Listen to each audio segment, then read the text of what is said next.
I'd been running on fumes for months, the kind of exhaustion where your body operates on muscle memory while your brain feels like it's wrapped in fog.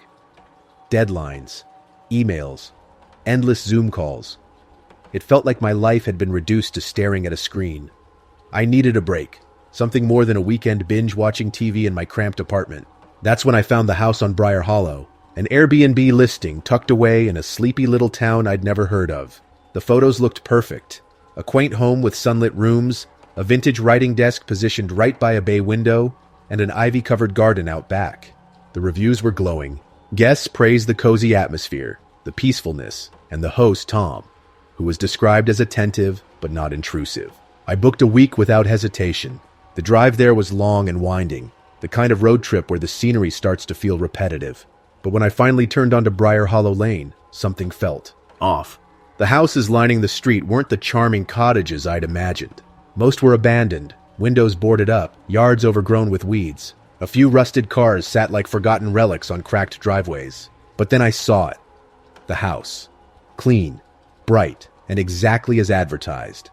It stood out like a polished stone in a pile of rubble. I told myself it was just a rough neighborhood and I'd be fine. The inside was even better than the photos. Hardwood floors gleamed in the golden light streaming through tall windows. The writing nook overlooked the small garden, which buzzed faintly with the sound of insects. It felt safe, warm. I settled in quickly, unpacking my laptop and organizing my notes on the little desk. That evening, I curled up on the couch with a blanket and a cup of tea, staring out the window at the darkened street. The occasional flicker of a distant street lamp was the only movement out there. The first text from Tom came the next morning. "Good morning. Hope you slept well. The garden looks lovely in the morning light, doesn't it?" I smiled. It was nice of him to check in. I responded, "Thanks. Everything's great so far." But as the day went on, a gnawing unease crept in. Every time I glanced out the window, it felt like the shadows at the edge of the property were moving.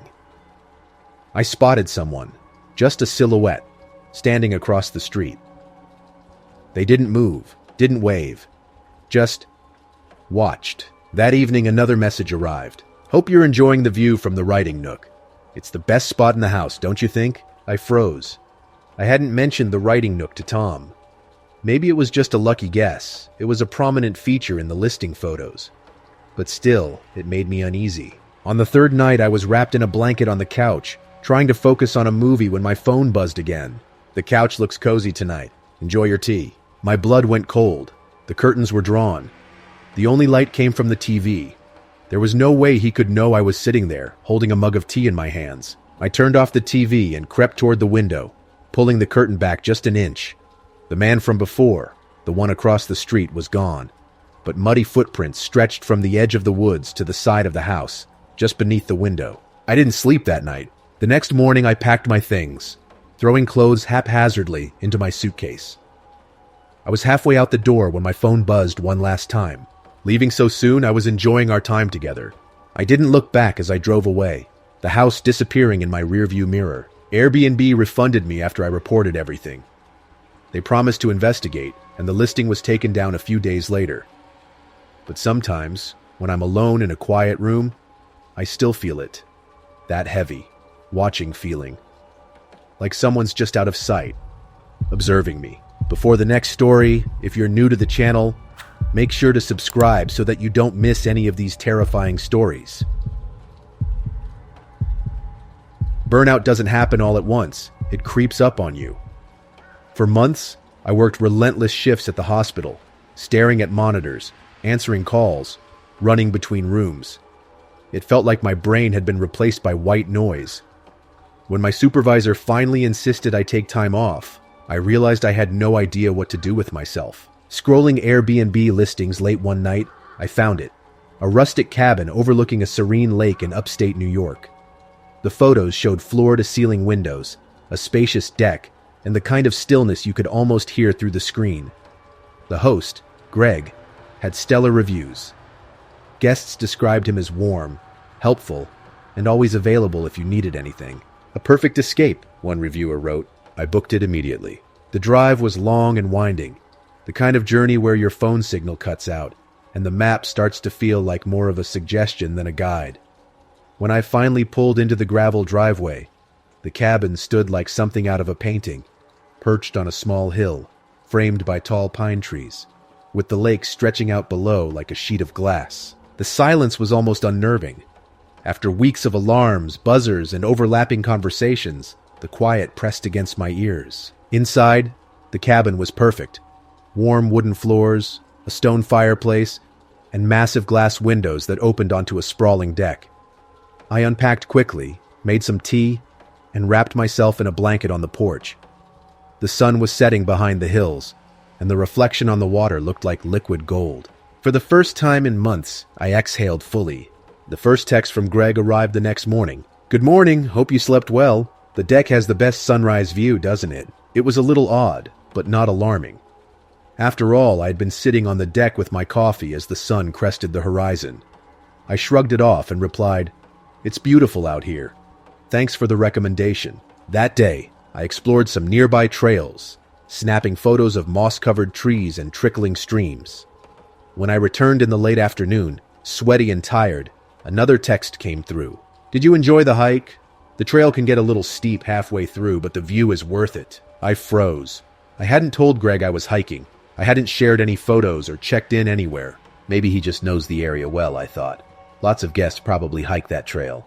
But the unease lingered. That evening, I built a fire in the stone fireplace, poured myself some wine, and curled up on the couch with a book. The flames crackled, casting warm, flickering shadows across the wooden walls. My phone buzzed on the coffee table. "The couch looks cozy tonight. Enjoy your book." My breath caught in my throat. I glanced at the windows. The curtains were drawn tightly shut. Outside, the darkness felt impossibly deep. I put my phone down and tried to focus on the fire, on the warmth, on anything else. But the unease had settled deep into my chest, a sharp little weight that wouldn't go away. Around 2 a.m., I woke up abruptly. A sound. Outside. Footsteps on gravel. I sat up slowly, my heart pounding in my ears. The sound was faint, deliberate, circling around the side of the cabin. I crept to the window and, without pulling back the curtain, peeked through the smallest gap in the fabric. In the faint glow of moonlight, I saw them. Footprints. Deep, fresh impressions in the gravel, leading right beneath the window where I had been sitting earlier. I didn't sleep for the rest of the night. By dawn, I had made up my mind. I packed my things in a frenzy, tossing clothes and toiletries into my suitcase without folding anything. My hands were trembling so badly I dropped my phone twice while trying to check the route home. As I turned onto the narrow gravel road leading away from the cabin, my phone buzzed one last time. "Safe travels, I'll miss seeing you." I nearly dropped the phone again. At the first gas station with cell service, I called Airbnb and reported everything. The texts, the footprints, the feeling of being watched. They apologized, refunded my stay, and assured me they would investigate Greg and his listing. A few days later, the listing disappeared from the site. But sometimes, when I'm home alone and the curtains are drawn tight, I swear I can feel it again. That heavy, watching presence. Like someone standing just beyond the glass, silently observing. Before the next story, if you're new to the channel, make sure to subscribe so that you don't miss any of these terrifying stories. When I was 12, my family decided to take a weekend trip to a cozy Airbnb cabin nestled in the mountains. My mom found the listing, rustic retreat in the pines, and fell in love with the photos. Warm wooden interiors, floor-to-ceiling bookshelves, and a stone fireplace that practically begged for hot cocoa and scary stories. It had been a tough year. My dad had been working overtime, and my mom was juggling her job while trying to keep everything at home afloat. I think they both hoped this trip would let us hit the reset button. The drive up felt like something out of a movie. Twisting mountain roads, towering pine trees lining the way, and the occasional glimpse of fog curling across the peaks. The cabin itself was exactly like the pictures. Sturdy, warm, and tucked away from the rest of the world. The wraparound porch faced a sprawling view of the valley below, and there was even a tiny fire pit in the yard. Inside, the cabin was cozy but creaky, the kind of place where every step on the wooden floors let out a faint groan. The layout was simple. 2 bedrooms upstairs, a small kitchen and living area on the main floor, and a finished basement with plush couches and a flat-screen TV. That basement became my dad's and my hangout spot.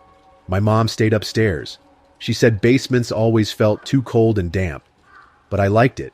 It felt like a secret hideout, a place away from the buzzing and chaos of normal life. The small rectangular basement windows sat just above ground level, like little peepholes into the outside world. My dad noticed me glancing nervously at them and, with a laugh, stacked some couch cushions against them. "There," he said, brushing his hands off with a smile. "Now the monsters can't get in." That night, we made popcorn, wrapped ourselves in blankets, and stayed up way too late watching old monster movies. It was one of the best nights of my life, but good memories have a way of turning bittersweet. A year later, my dad passed away suddenly, right there in the basement, in his recliner. A heart attack. He was only 42. For months, I couldn't even look at the basement door. The thought of going down there, of seeing the empty recliner, was too much. My mom tried her best to keep things together, but the house felt so much emptier without him. Eventually, time did what time does. It smoothed out the sharp edges of grief. When my mom suggested we revisit that same cabin for another weekend trip, I said yes.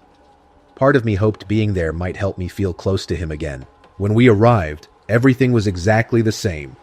The same creaky floors, the same musty smell of old wood and pine, and even the same couch cushions stacked against the basement windows. The first night felt okay. My mom stayed upstairs in one of the bedrooms, while I set up a blanket nest on the basement couch.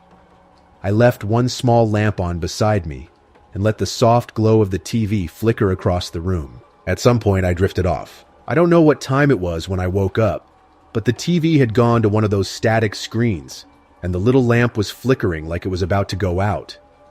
The air felt cold, colder than before, and the hairs on the back of my neck were standing up. One of the cushions had fallen from the window.